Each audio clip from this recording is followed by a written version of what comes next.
Magandang gabi sa inyo mga ka-TH. Ngayon, magbibigay na naman tayo ng isang illustration base sa aktual na nalikod ng ating ka-TH na si Chris Sniper sa Davao Oriental. So itong area na to mga ka-TH, pinapangalanan ko itong multiple deposit kasi ang daming deposito nito na magkalapit lang mga ka-TH, nasa 6. So bilangin natin mga ka-TH. 1, 2, 3, 4, 5, 6. So, ang daming deposito mga ka-TH na halos magkadikit lang ang pagkabaon. So, unang-una mga ka-TH, kung mapapansin nyo sa area, ito yung pinakamalaking bato na nandun. Okay, kung nakatayo nga si ka-TH Chris Sniper dito, nakatayo hanggang ulo niya dito. No? So, baga itong malaking butas na to nasa ulo na niya, sa taas ng ulo niya. Ito yung sinasabi nating big boulder marker or fulcrum point kasi siya ang pinakamalaking bato. Kaya siya ang pagbabasihan natin na yan ang tinatawag natin na fulcrum point.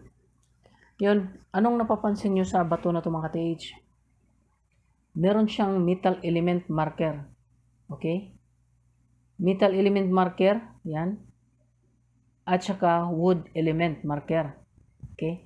Saan ang deposito niyan mga ka-TH kung metal element at saka wood element?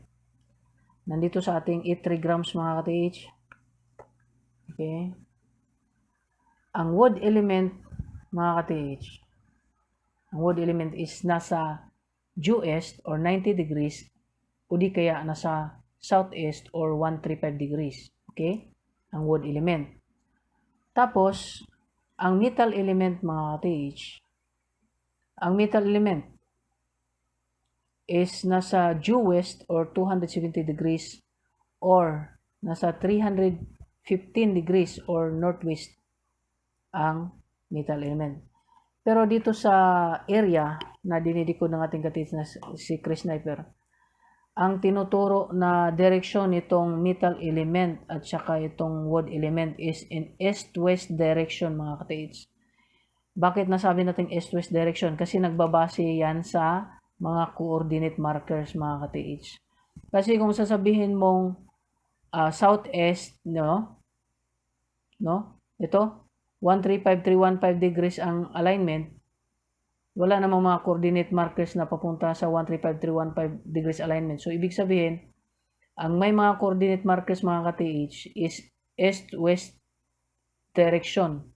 So, kung east-west direction, yun yung, ang west is, ito yung tinutumbok ng metal element at saka itong slash na wood element is yung east direction mga ka-TH. So, ngayon, umpisa natin. Itong malaking bato na to, may malaking butas dyan. Okay? Sinukat ng ating ka-TH na si Chris Sniper yan. 5 inches. Okay? Sinukat yan. 5 inches mga ka-TH. Ang laki ng butas na yung mga ka-TH. Oh.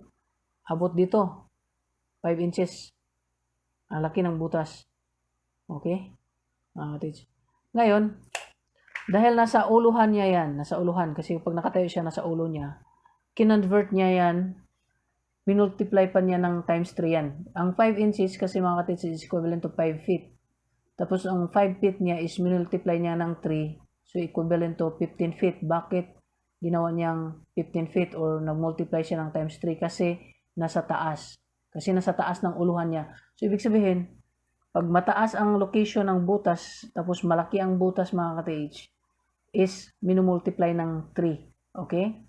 Sinusukat siya kung ilang inches, example yan, susukatin ng metro, so nasukat ng 5 inches, kinonvert ang 5 inches to 5 feet. Ngayon, minultiply ng 3 kasi nasa taas ang location ng butas. Okay? Pero, ganito mga ka-TH, pansinin nyo. Kung dito ka tatayo, magkukumpas ka due west kasi kung dito ka tatayo sa likod ng bato na to, papunta ka dito ng karap, is due west ka eh. Kasi ito, metal element is due west. So, kukumpas ka. Susukatin mo yung 15 feet. Okay? 15 feet. So, pagdating mo dito sa 15 feet, maghahanap ka ng coordinate markers. Okay, mga ka-TH. Dito sa area na to, nahanap nila yung cottage century tree. So, pinutol na lumang punong kahoy. Okay? Pinutol na.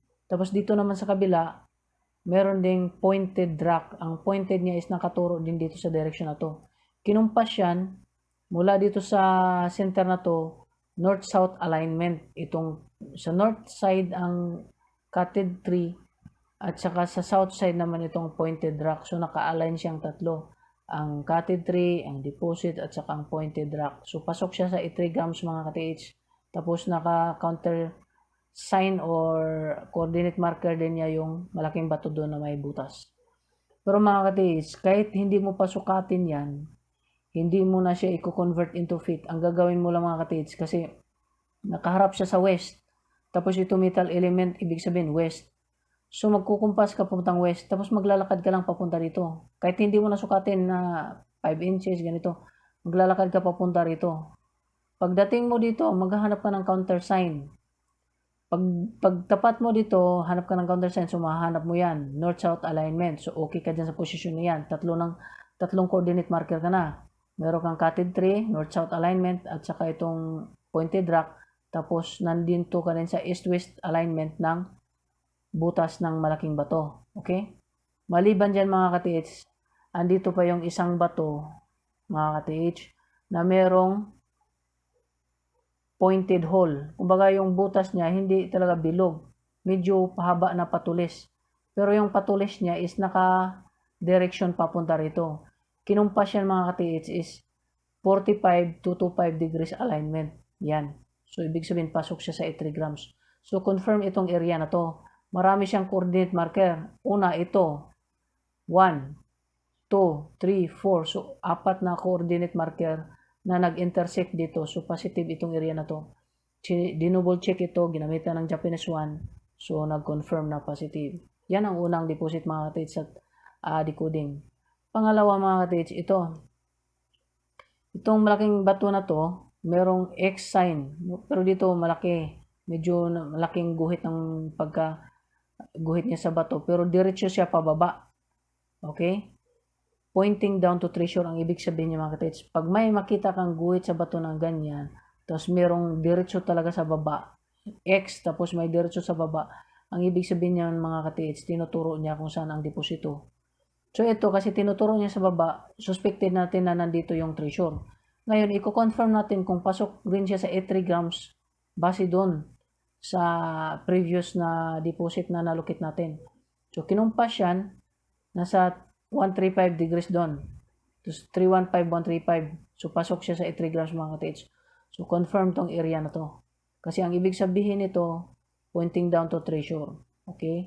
Direct buried treasure dyan ang ibig sabihin niya mga ka-TH. So, chinek yan ng Japanese 1, positive yung area na yan. Yan yung pangalawang deposito mga ka-TH. Pangatlo, itong may malaking bato dito mga ka-TH na nakapurmang heart talaga mga ka-TH. Tapos merong X sign, tapos merong hole. Itong ano na to, itong patulis ng heart na to, nakapatusok siya dun sa ilalim ng lupa. Di ba sa napag-aralan natin mga ka-TH, pag heart shape rock, tapos yung pointed niya is nagtuturo rin yan kung saan banda ang treasure. Ngayon, ang pointed niya is nakatusok doon sa ilalim ng yuta. Ibig sabihin, kung saan yung tinusukan niya, sa pointed na to is nandun nakatapat yung treasure. Okay? Kaya dyan yung location ng treasure niya. Kinumpas rin yan mga ka-TH, yung ano na yan, alignment ng ano na to, yung big boulder marker na to, yung submother code. Naka north-south alignment siya. So, naka-align siya dito sa cutted tree, sa kabilang deposito at saka yung sa pointed rock. North-south alignment. So, pasok siya sa 3 grams ang positioning niya. Tapos, confirm pa siya sa pointed ng heart na nakabaon doon sa ilalim ng lupa. Nakatusok sa ilalim ng lupa. So, nandun yung deposito mga ka-TH. Ginampitan ng Japanese 1, positive yan. Yes. So, yan yung pangatlong deposito sa area. Ang pangapat mga ka-TH, itong gilid ng bato na to, mayroong butas din. Okay? Butas. Tapos ito, naka-vertical. Naka-vertical siya mga ka-TH. Tapos, itong may bato dito na naka-pointed, no? Naka-pointed. So, kung kinumpas to, itong direction ng bato na to, kinumpas siya, 45 degrees, 225, no? Alignment. 45, 225. So, pasok siya sa 3 grams mga ka-TH. So, ibig sabihin, tama yung direction ng tinuturo nito. Ginawa siyang coordinate marker. So, yung tinuro niya dyan, at saka yung tapat ng binagsakan nito, may butas na yan, tapat niyan, nabagsak niyan, so, nandyan yung deposito. Yan yung pangatlong deposito mga katids. Chinek din ng Japanese 1 yan, positive yan, pero na yan. So, yan na yung pang-apat mga katids, no? 1, 2, 3, 4. Punta tayo dito mga katids. Dito na sa likod ng bato na to, yung big boulder marker of fulcrum point sa likod niya. Kasi ang likod niya is, kung doon ka sa likod niya, nakaharap ka sa east, so meron tayong wood element. Ang ibig sabihin ng wood element is due east direction ang deposito. Ngayon, kumpas ka due east, dito, nakaharap ka sa east, maglalakad ka ngayon, papuntang east. Pagdating mo dito sa area na to, may mga bato dito. Merong kinating na bato dito, tapos meron siyang halos kadikit na bato. Ibig sabihin niya mga katids is passageway.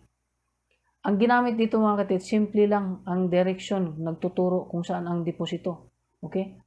Ito, passageway, nagtuturo siya, nandito yung alignment ng treasure.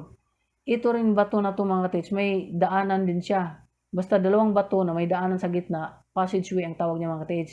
Diyan din niya tinuturo ang treasure. Tapos meron din dito, may daanan din sa gitna, tinuro din niya dyan. So, nandito lahat nag-intersect mga katids ang tinuturo ng passageway. Tatlong passageway na nagtuturo nandito. Kinonfirm dito sa, mula dito sa malaking bato na to, due east. So, 1, itong coordinate marker niya, 1. Tapos, 2, passageway. 3, passageway pa rin. 4, passageway. So, 4 na coordinate marker mga katids na nagtuturo na merong deposito dyan. Kinonfirm din ng Japanese 1 yan mga katids, positive yung area na yan. So, yan yung pang-5 mga katids. Ang pang-6, diretso dito, due east. Meron pang kakaibang bato dito mga katids. Merong pointed.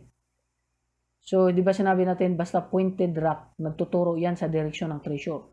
Okay? So, tapos ito mga katids, may malaking bato, meron siyang elongated hole. Ano ibig sabihin ng elongated hole? Yung butas mga katids na medyo pahaba.